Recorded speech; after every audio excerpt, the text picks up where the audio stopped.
오늘 함께 보실 하나님 말씀 갈라디아서 1장 6절부터 12절까지 말씀입니다.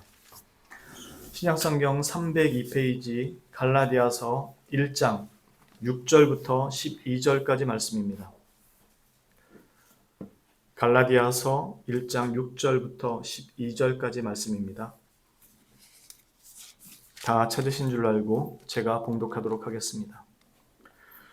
그리스도의 은혜로 너희를 부르신 이를 이같이 속히 떠나 다른 복음을 따르는 것을 내가 이상하게 여기노라. 다른 복음은 없나니 다만 어떤 사람들이 너희를 교란하여 그리스도의 복음을 변하게 하려 함이라. 그러나 우리나 혹은 하늘로부터 온 천사라도 우리가 너희에게 전한 복음 외에 다른 복음을 전하면 저주를 받을지어다. 우리가 전에 말하였거니와 내가 지금 다시 말하노니 만일 누구든지 너희가 받은 것 외에 다른 복음을 전하면 저주를 받을지어다.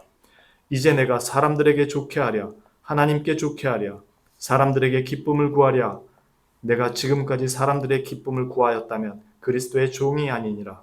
형제들아 내가 너희에게 알게 하노니 내가 전한 복음은 사람의 뜻을 따라 된 것이 아니니라. 이는 내가 사람에게서 받은 것도 아니요 배운 것도 아니요 오직 예수 그리스도의 계시로 말미암은 것이라. 아멘. 종교의 개혁을 통해 개신교가 되찾아온 것들이 여러 가지가 있습니다. 그 의미들이 성경적으로 바르게 해석되었다는 뜻입니다. 그 중에 대표적인 것이 칭의라고 하는 것입니다. 이것은 우리의 구원과 관련하여 가장 핵심적인 사항입니다. 이 문제가 중세 어느 시점부터 비성경적으로 변했기 때문에 성경으로 되돌아가서 그리스도의 복음을 회복시킨 것이 바로 종교개혁입니다. 기독교가 천주교와 개신교로 분리되기 전, 즉 종교개혁이 일어나기 전 중세시대에는 죄의 문제를 7가지 성례를 통해서 해결하려고 했습니다. 먼저 세례를 받으면 하나님의 은혜가 주입되어 선행을 할 수 있는 능력을 받는다고 보았습니다. 그리고 그 능력으로 천국에 쌓을 공덕을 준비할 수 있다고 생각했습니다. 그러다가 혹 그가 가벼운 죄를 짓거나 무엇인가를 잘못한다면 사제를 찾아가서 죄를 고백하고 죄 용서를 받습니다. 그리고 이렇게 고해성사를 통해 갱신된 은혜를 다시 주입받아 회복이 가능하고 다시 공덕을 쌓을 수 있다고 본 것입니다. 이런 과정에서 그가 지은 벌을 연옥에서 감면시켜준다는, 즉 그가 가벼운 죄를 짓고 천국에 못 가고 연옥에 머물 때 그 죄를, 그 벌을 감면시켜준다는 면벌부도 나오게 된 것이죠. 물론 이것이 문제가 있다는 것을 대부분의 사람들은 지금 압니다. 그럼에도 죄인이 어떻게 하나님 앞에서 의롭다는 선언을 받을 수 있는가 하는 점에서는 여전히 천주교와 개신교는 다릅니다. 이들은 죄인이 하나님께로부터 세례 시에 받은 그 은혜로 공덕을 쌓으면 의롭다는 선언을 얻게 된다고 봅니다. 그래서 성화라고 하기보다는 의화, 의롭게 된다고 말합니다. 결국 하나님께서 죄인이 세례를 받을 때 주신 그 은혜의 주입을 통해서 자신이 직접 선행 공로를 쌓기 위해 그 은혜에 동의하고 협력하여 의롭다 하는 말을 들을 수 있는 수준까지 이르러야 한다는 것입니다. 예수님을 믿는 믿음 외에 그의 선행이 더 필요하다는 뜻입니다. 종교개혁이 일어났을 때 로마 카톨릭은 개신교에 반대해서 개신교의 교리를 정면으로 반박하기 위한 회의를 엽니다. 트렌트 회의라고 부르는 것입니다. 종교개혁이 일어난 다음에 1545년부터 1563년까지 이 트렌트 회의가 열립니다. 그 중에 6차 회의에서 나온 내용 중에 몇 가지를 간략히 소개해드리면 다음과 같습니다.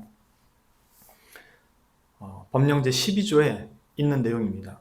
만일 누가 의화시키는 믿음은 그리스도로 인해 죄를 사해주는 하나님의 자비에 대한 신뢰라고 주장하거나 오로지 이 신뢰만이 우리를 의롭게 한다고 주장한다면 그는 저주를 받을지라. 15조의 내용입니다.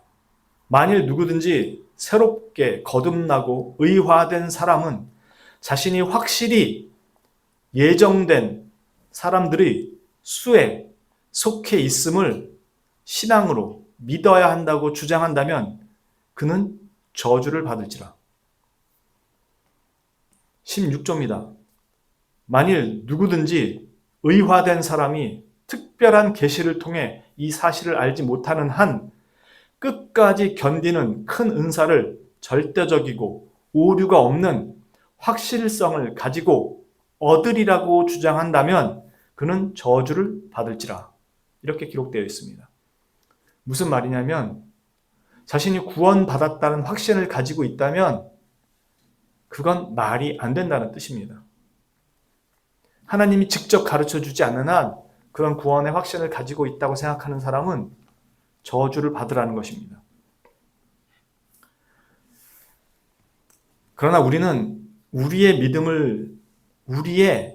믿음의 이 토대를 그리스도의 사역과 공로 위에 두기 때문에 이 확신을 가질 수 있는 겁니다.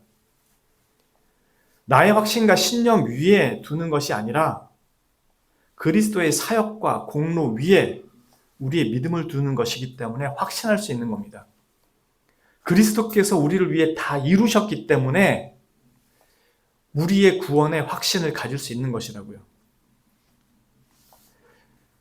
지금 이 로마 카톨릭은 그리스도를 믿는 믿음을 가지면서도 거기에서 받은 은혜를 통해서 자신이 선행을 이루어야지만 천국을 가기 때문에 확신을 가질 수가 없는 거예요. 그래서 확신을 가진다는 게 말이 안 된다는 겁니다. 그러나 우리는 그리스도께서 이루신 모든 사역과 공로 위에 우리 믿음을 두는 겁니다. 즉 내가 해야 될 모든 것들을 그리스도께서 다 이루셔서 그것을 나에게 주셨다라는 믿음을 가지고 있는 것이기 때문에 확신을 가질 수 있는 거라고요. 내가 거기에 무엇을 덧보태야지 천국을 가는 게 아니기 때문에 우리의 이 확신이 흔들리려면 그리스도께서 정말 나를 위해 이 일을 하셨을까? 라는 의심이 들거나 아니면 내가 잘 믿다가 혹 죄를 짓고 나서 나 같은 사람에게도 여전히 이게 유효한 걸까? 라는 의심이 생길 때 뿐이겠죠. 이에 대한 성경의 대답은 분명합니다. 로마서 5장 6절부터 8절 말씀입니다.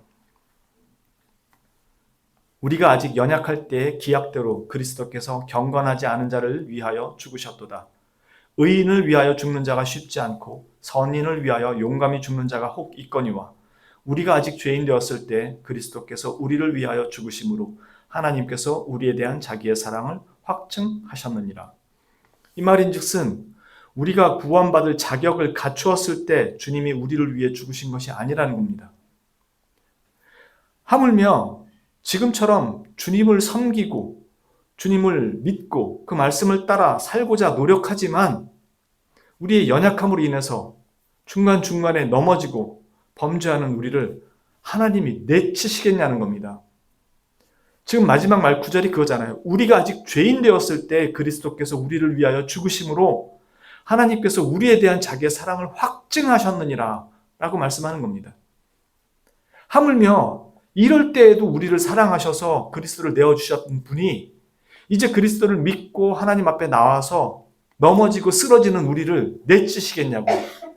이미 범죄하고 있을 때 우리를 사랑하셔서 그리스도를 내어주셨다고 분명히 성경이 확증한다고 얘기하는데 주님 앞에 나와서 믿고 하나님 말씀대로 살아보려고 하지만 수시로 때때로 넘어지는 우리를 어찌 내치시겠냐고 말씀하는 겁니다. 이처럼 로마 카톨릭과 개신교는 하나님께로부터 의롭다는 선언을 듣는 것에 대한 차이가 있었습니다. 로마 카톨릭은 주입된 은혜를 통해서 공덕을 쌓고 그러므로 의롭다는 선언을 듣는다고 보았죠. 그래서 의롭게 된다고 말하는 겁니다. 이것은 그리스도의 의가 주입되거나 전이된다는 것을 의미합니다. 전이는 어떤 상태가 다른 한쪽 상태로 옮겨가서 그것을 변화시키는 걸 말하는 거죠. 예를 들어서 암이 전이됐다는 것은 폐암 있는 환자가 위로 전이됐다라고 하는 것은 위에도 실제로 암이 발생했다는 거잖아요. 전이라는 건 어떤 상태가 다른 쪽에 그대로 발현됐다는 겁니다. 그래서 이처럼 은혜의 전이는 사람 안에 실제로 은혜가 들어왔다는 소리죠. 주입됐다는 뜻입니다. 그래서 선행을 할 수 있는 능력이 생겼고, 그 능력으로 선행을 행하면 그것이 공덕이 되고 하늘 창고에 쌓이지만, 그렇지 않으면 범죄해서 그에게 죄가 생긴다는 거죠. 그래서 자신이 그 주입된 은혜를 통해서 공로를 쌓아서 천국을 갈 수 있게 된다는 것이 로마 가톨릭의 입장이었던 겁니다. 그들의 주장이었던 겁니다. 반면에 개신교는 그리스도의 의가 우리에게 주입되거나 전이 되는 것이 아니라 단지 전가된다고 본 것입니다. 실제로 그가 의롭게 변화되는 것이 아니라 그리스도의 의가 그에게 전가되어서 비록 그 자신이 의로운 존재로 변화된 것은 아니지만 그리스도의 의를 받았기에 의로운 존재로 하나님께서 여겨주신다는 겁니다. 그게 로마서 4장 5절부터 8절의 말씀입니다. 1절부터 볼게요. 그런즉 육신으로 우리 조상인 아브라함이 무엇을 얻었다 하리요? 만일 아브라함이 행위로서 행위로서 의롭다 하심을 받았으면 자랑할 것이 있으려니와 하나님 앞에서는 없느니라. 성경이 무엇을 말하느냐? 아브라함이 하나님을 믿음에 그것이 그에게 의로 여겨진 바 되었느니라. 일하는 자에게는 그 삭시 은혜로 여겨지지 아니하고 보수로 여겨지거니와 이를 아니할지라도 경건하지 아니한 자를 의롭다 하시는 이를 믿는 자에게는 그의 믿음을 의로 여기시나니 일한 것이 없이 하나님께 의로 여기심을 받는 사람의 복에 대하여 다윗이 말한 바 불법이 사함을 받고 죄가 가려짐을 받는 사람들은 복이 있고 주께서 그 죄를 인정하지 아니하실 사람은 복이 있도다 함과 같으니라. 즉 그의 믿음을 통해서 그를 의롭다고 여겨주신다는 것입니다. 실제로 그가 의롭게 변화된 것이 아닙니다. 로마서 5장 17절부터 19절의 말씀입니다. 한 사람의 범죄로 말미암아 사망이 그 한 사람을 통하여 왕노릇하였은즉 더욱 은혜와 의의 선물을 넘치게 받는 자들은 한 분 예수 그리스도를 통하여 생명 안에서 왕노릇하리로다. 그런즉 한 범죄로 많은 사람이 정죄에 이른 것 같이 한 의로운 행위로 말미암아 많은 사람이 의롭다 하심을 받아 생명에 이르렀느니라. 한 사람이 순종하지 아니함으로 많은 사람이 죄인 된 것 같이 한 사람이 순종하심으로 많은 사람이 의인이 되리라. 이처럼 성경은 우리가 그리스도를 믿음으로 말미암아 그리스도의 의를 우리에게 주심으로 말미암아 그것이 마치 우리 것인 양 여겨주신다는 겁니다. 즉 우리가 은혜를 받아서 의가 우리 안에 들어와서 우리가 의롭게 변화되거나 의를 행할 수 있게 된 것이 아니라는 겁니다. 단지 그리스도의 의를 우리에게 옷 입혀 주셔서 그것을 보고 우리를 의롭다고 선언하신다는 겁니다. 이처럼 종교개혁가들이 성경을 면밀히 검토해서 찾아낸 결론은 의의 전이나 주입이 아니 전가였습니다. 그리스도의 의의 전가는 우리에게 그리스도의 거룩한 본성을 주입하거나 그리스도의 거룩한 본성을 우리에게 주입하거나 그리스도의 의가 실제로 우리에게 전이 되어서 우리 안에서 우리의 본성으로 자리 잡고 우리를 거룩하게 만드는 것을 의미하지 않습니다. 우리 안에 그리스도의 의가 들어왔기에 우리가 거룩한 생활을 하거나 거룩한 존재로 변화된 것도 아니며 그 결과로 우리로 의롭다 그렇게 선언하시는 것도 아니라는 것입니다. 칭의는 반드시 성화의 결과를 가져옵니다. 하지만 성화의 결과를 가져와야만 의롭다고 선언하시는 것이 아닙니다. 이것은 의롭다는 선언 곧 칭의와 거룩해지는 것, 성화를 혼동했기 때문에 생기는 오류입니다. 칭의와 성화는 결코 분리되지 않지만 구분은 되어야 합니다. 칭의는 그리스도를 믿는 순간에 하나님께서 죄인들에게 선언하시는 법정적인 선언입니다. 하나님의 법정에서 선포하시는 선언입니다. 우리가 하나님께로부터 의롭다는 선언을 듣는 것은 예수님 믿고 어떤 선행이라는 결과가 있어야만 주어진다는 것이 아닙니다. 오직 그리스도를 진정 나의 유일한 구주로 믿을 때 받게 되는 것입니다. 이 선언은 그 즉시 효력을 발휘하고 그는 하나님께 의인으로 인정되었다는 뜻입니다. 그럼에도 우리는 우리 삶에서 성화된 자신의 모습이 나타나지 않을 때 당황하게 되죠. 때론 자신의 구원에 대한 두려움이 생기기도 합니다. 정말로 나는 구원받은 사람이 맞을까? 하는 생각이 들기도 합니다. 그러나 명심하시기 바랍니다. 칭의, 의롭다는 선언을 하기 위해 시작하는 시작이 아니라 믿는 그 순간부터 완전한 칭의, 우리로 완전히 의롭다라고 선언하신 것입니다. 그 이유는 여러 가지가 있을 수 있습니다. 우리의 선행은 완전하지 않습니다. 그럼에도 우리에게 의롭다 하시는 것은 우리가 가진 의가 우리 것이 아니라 그리스도의 것을 받은 것이기에 완전한 것으로 인정해 주시는 것입니다. 그래서 우리는 그리스도의 그 공로와 의를 믿음으로 받을 때 바로 그 즉시 하나님께 의롭다는 선언을 받게 되는 겁니다. 그렇지 않았다면 바울 사도가 경건하지 아니한 자를 의롭다 하시는 이라고 기록하지 않았을 겁니다.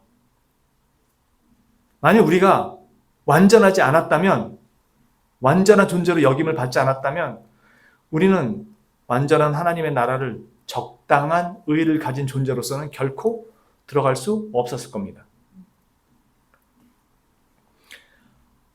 그렇게 우리는 그리스도의 의를 우리 것으로 받았기에 하나님 앞에 완전한 의를 가진 존재로 인정받는 것입니다.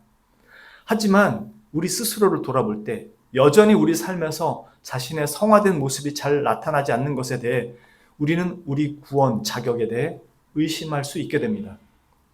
그러나 이미 말씀드린 것처럼 칭의는 의롭다는 선언은 반드시 성화의 결과를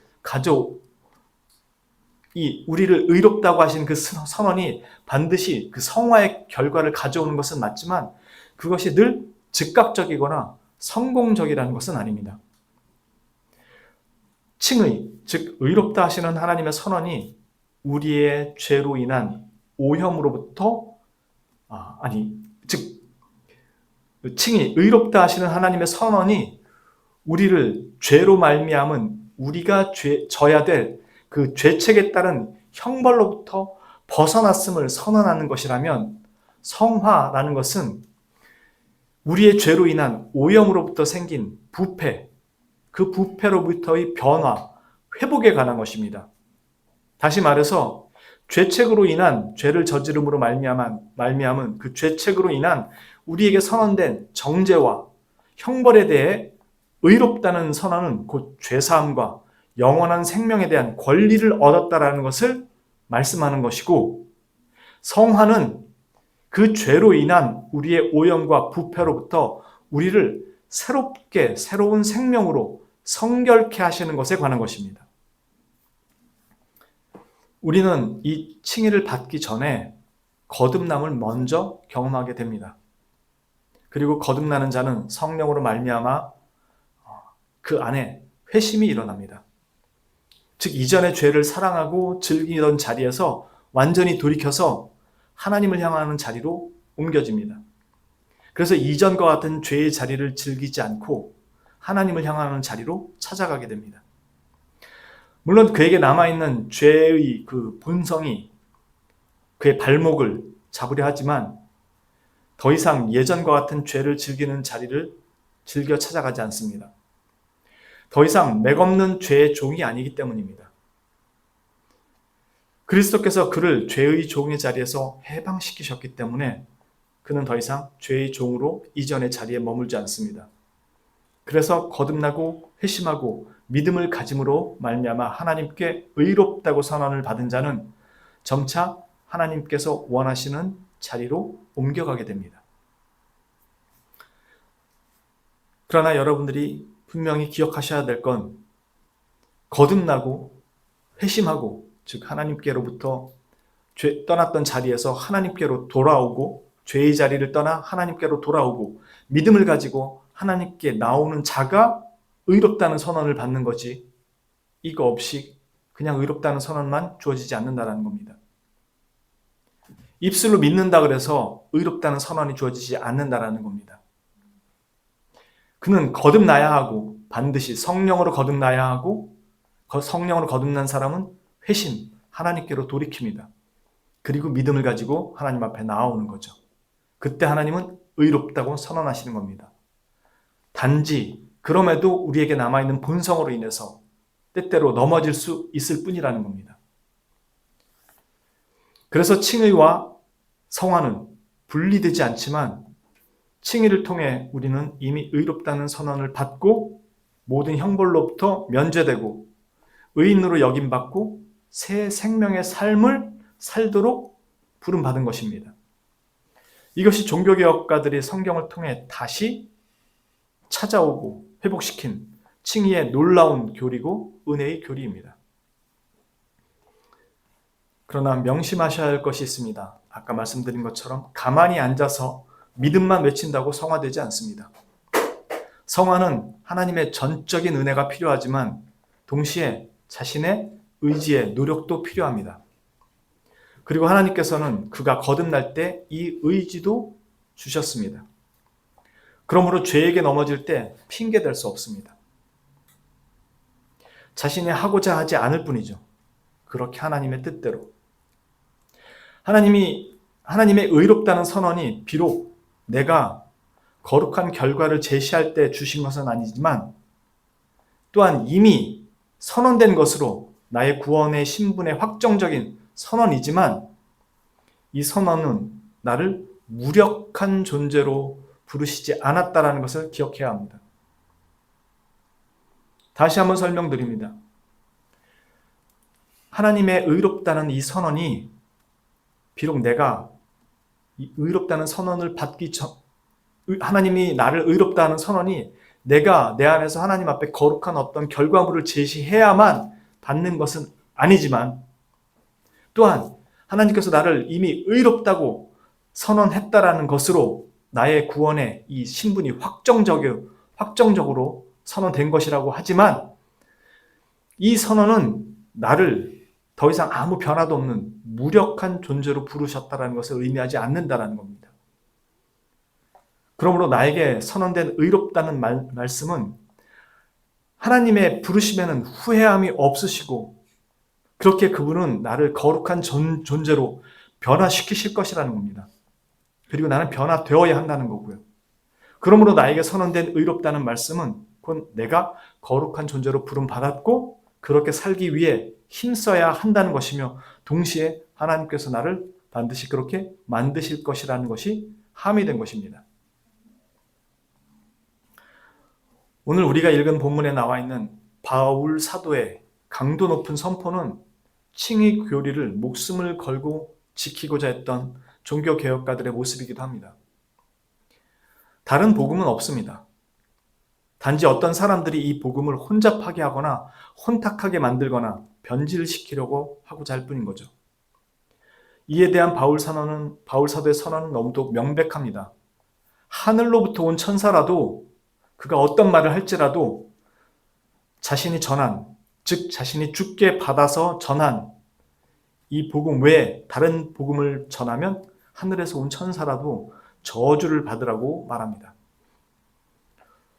루터조차도 자신을 찾아온 예수 그리스도에게 등불을 던졌다라는 그 일화는 광명한 천사로 가장해서 거짓된 복음을 들고 찾아와 우리를 설득시키고 타협시키려는 사탄의 모습이 어떻게 나타나는지, 그 계략이 얼마나 가증하고 치밀하며 무서운 것인지를 잘 보여주는 이야기일 겁니다. 이 사탄이 마틴 루터에게 예수 그리스도의 모습으로 찾아왔다고 이미 전에 여러 번 말씀을 드렸죠. 복음은 결코 타협할 수 있거나 다른 것으로 대체할 수 있는 것이 아닙니다. 그래서 바울 사도는 감히 그렇게 말을 할 수 있었던 것이고, 루터는 예수님의 모습으로 찾아온 사탄에게 그렇게 대담하게 등불을 던지며 썩 물러가라고 외칠 수 있었던 것입니다. 왜냐하면 로만 카톨릭과 다시 합치라고 그 사탄이 설득을 했기 때문입니다. 예수님의 모습으로 찾아와서 어째서 네가 이 교회를 반으로 쪼개려고 하느냐? 그러지 마라 라고 했던 것입니다. 즉 다른 복음을 그대로 받아들이라는 것과 똑같은 소리였기 때문입니다. 그렇게 성경에서 말씀하시는 복음을 똑바로 이해하지 않으면 우리는 언제나 쉽게 타협하고 받아들일 수 있게 됩니다. 우리는 언제나 이 복음에 대해 깨어서 눈을 뜨고 있어야 하고 귀를 열고 있어야 합니다. 그리고 분별할 수 있도록 성경에 대해서, 교리에 대해서 익숙하고 능숙해야 합니다. 그러나 이 분별은 어렵지 않습니다. 바울 사도의 말처럼 사람들에게 좋게 하는가, 하나님께 좋게 하는가 구분하면 됩니다. 사람들로부터 기쁨을 구하는 일인가, 하나님께로부터 기쁨을 구하는 일인가 먼저 분별할 수 있으면 됩니다. 그래서 바른 신앙을 통해 바른 교회를 세우고 섬겨가며 바른 신앙생활을 하시는 거룩한 교회의 한 지체로 서시는 그언약교회의 성도님들이 되시기를 주님의 이름으로 축원합니다.